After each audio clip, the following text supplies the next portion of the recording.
33살 이재경 씨. 한눈에 봐도 마른 체형이다. 자기 관리를 위해 운동은 쉬지 않는다.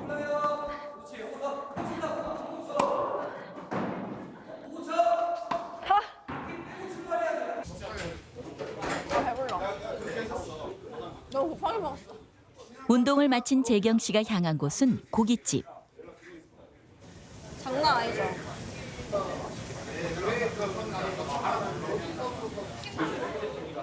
술이 빠질 수 없다. 낮에는 간편하게 먹는다는 재경 씨. 주로 늦은 저녁에 몰아서 먹는 편이다. 테니스 치고는 꼭 먹는 것 같아요. 힘들어서. 테니스는 무조건 뭐 먹어야 돼. 야식을 먹지 않으면 허전하다.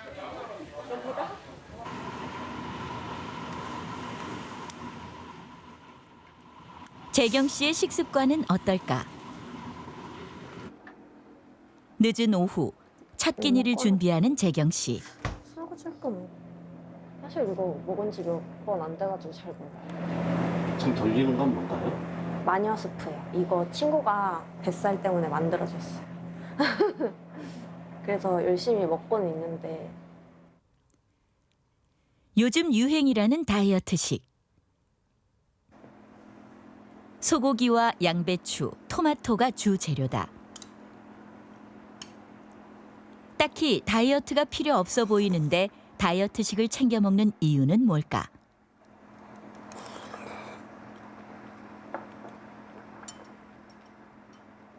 되게 불규칙해요. 직장을 3일밖에 안 나가니까 나머지는 다 프리랜서 일하고.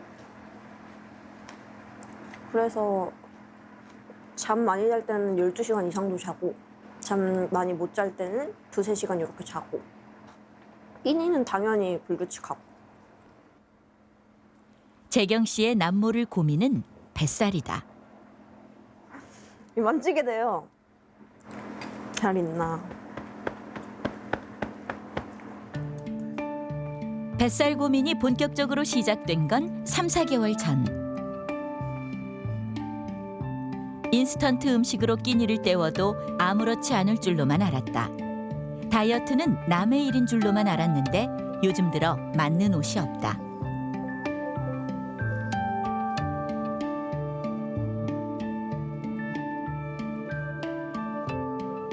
이게 3개월 전까지만 해도 진짜 딱 예쁘게 맞았던 바지거든요. 아예 안 잠겨. 아예 이게 안 돼요. 어떡해. 이 바지는 못 입는 바지입니다, 이제. 근데 지금 44kg인데? 44kg요? 네. 몸은 말랐지만 배만 나왔다. 근데 이것도 많이 들어간 거예요, 지금. 유독 튀어나온 배에 비해 가는 팔과 다리. 44kg의 체중이지만 뱃살은 늘어만 간다.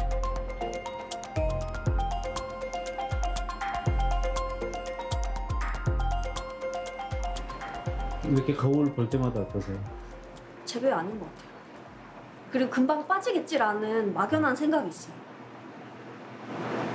근데 잘 안 빠지더라고요. 지금 어떻게 빼야 될지도 솔직히 잘 모르겠어요. 뱃살이 원래 그냥 하나잖아요, 배는.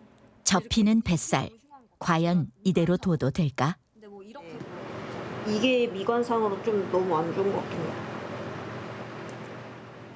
근데 이것도 숨기면 숨겨져요. 레깅스를 입어야 돼, 이래서.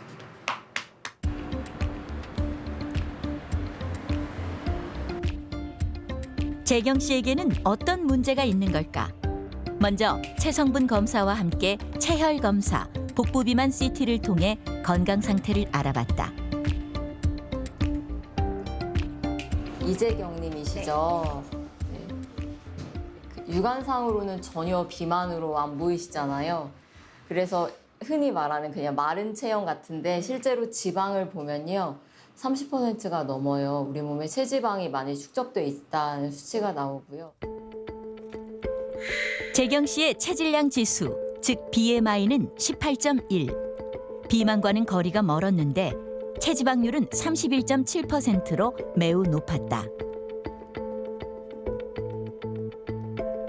체질량 지수란 가장 많이 사용되는 비만 지표로 키와 몸무게를 이용해 계산한다.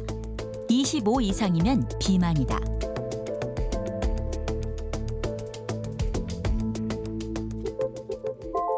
재경 씨는 키 161cm에 체중은 46.8kg. 체중을 키의 제곱으로 나눈 값 18.1. 이것이 재경 씨의 체질량 지수다. 즉, 재경 씨는 체질량 지수로만 보면 오히려 저체중에 해당되지만 몸에 축적된 체지방은 표준 범위 밖이다.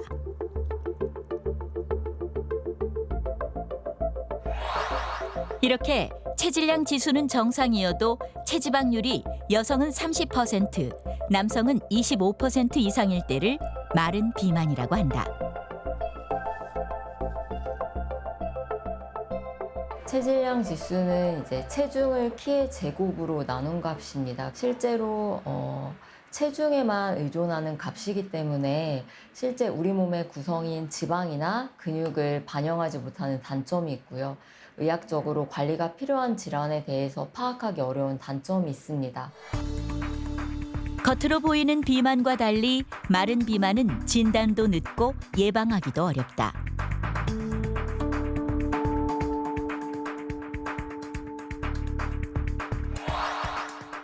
똑같은 키와 몸무게를 가진 두 사람. 체질량 지수 역시 같지만 여성의 경우 체지방률이 30%가 넘는다면 경각심이 필요한 마른 비만이다.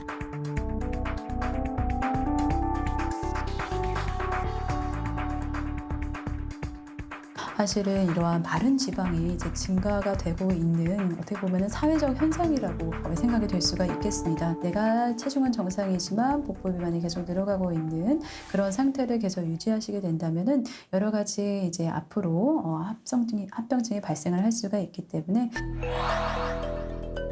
배의 지방은 피하 지방과 내장 지방으로 나뉜다.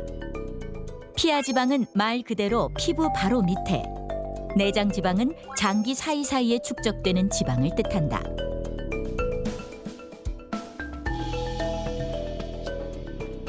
습관 건강하게 바꾸시고 단백질 섭취 늘리시고.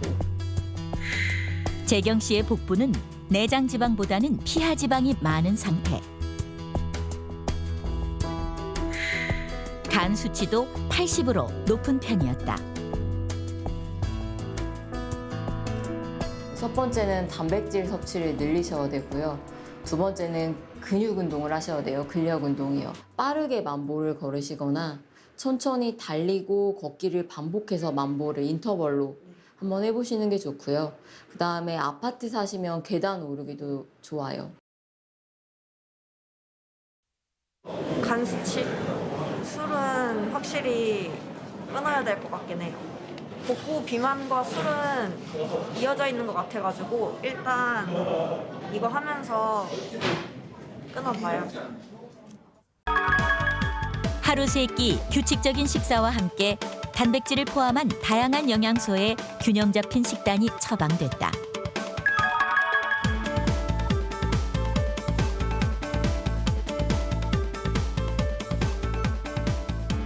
BCAA가 포함되어 있는 단백질 식품의 경우에는 특히 근육을 만들고 유지하는 데 도움이 많이 된다고 되어 있거든요.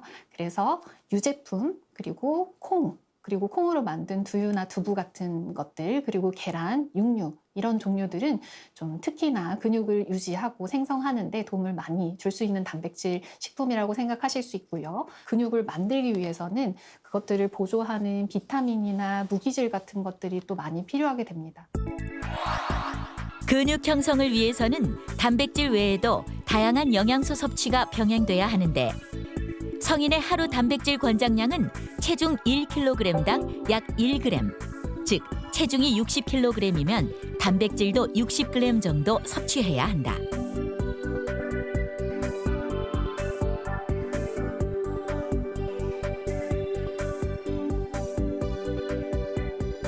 저희가 이제 연구 결과로 이제 식습관이 한 80%, 90%라고 보시고 운동이 이제 10%라고 생각하셔도 식습관이 가장 우선적으로 해결이 돼야 되고 그 다음에 이제 체력에 맞춰서 운동을 하는 것이 결국에는 이제 말씀드렸던 뭐 체지방률 감소하는 데는 가장 최적화된 방법이라고 말씀드리겠습니다.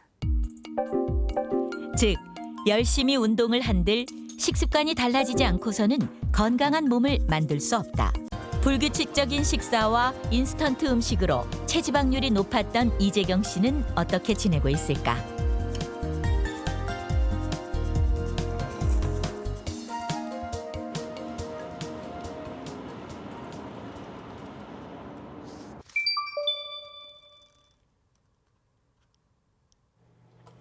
낮에는 끼니를 거르기가 일쑤였던 재경 씨.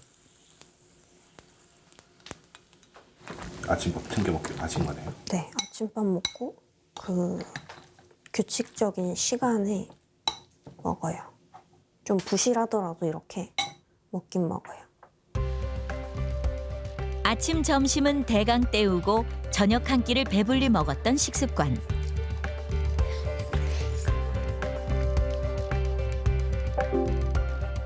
재경 씨는 그동안 거의 먹지 않았던 단백질 반찬과 샐러드를 거의 매일 먹고 있다.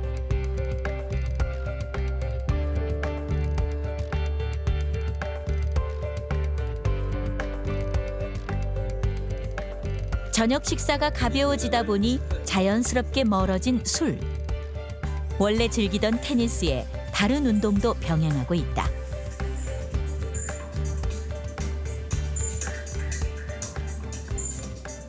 그때 병원 교수님이 알려주신 아침마다 하는 운동 하고 있었습니다. 운동 자주 하세요? 일단 2주 동안은 매일 했어요. 그래서일까? 점점 더 나오기만 했던 배가 2주 전과는 확연히 달라졌다.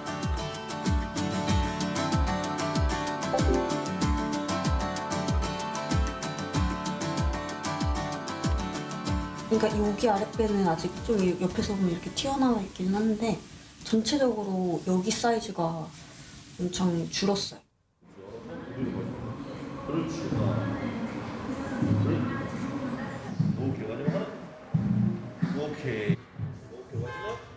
가장 신경 쓰는 것은 근력 운동. 특히 러닝머신을 할 때는 빠르게 걸었다가 느리게 걸으면서 강도를 조절한다.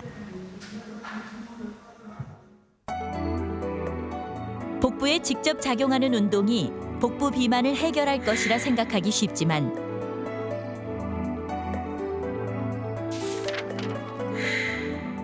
고강도 인터벌 달리기 같은 몸 전체에 작용하는 운동이 오히려 효과적인 것으로 나타났다. 체중을 한 10kg 정도 감소하게 되면 내장 지방이 30% 정도 감소한다고 보시면 됩니다. 사실 뱃살은 체중이 빠지면 당연히 빠집니다. 대신에 이제 저희가 뭐 예를 들어서 이제 일반인들이 생각하는 복부 운동을 하시면 뱃살이 빠진다라고 하는 것은 사실 근거가 조금 부족합니다. 국소적으로 운동을 해서 그 부위의 지방만 소모되진 않기 때문인데요. 운동 같은 경우는 이제 유산소 운동이 가장 효과가 있는데요. 유산소 운동을 일주일에 5번 이상, 회당 30분 이상 하시는 걸 추천을 드리고 근력 운동도 병행하시면 도움이 됩니다. 정제된 식단과 운동을 병행한 3주. 저희가 사실 주무시는 시간이 중요해요. 재경 씨의 피하 지방은 30 가까이 감소했고 높았던 간 수치도 정상 범위에 들어왔다. 배가 이렇게 확실히 들어가는 모습을 보니까 이제 좀 노력을 해야 될 것 같아요. 확실히 술을 안 먹으니까 배가 들어가고 간 수치도 내려가서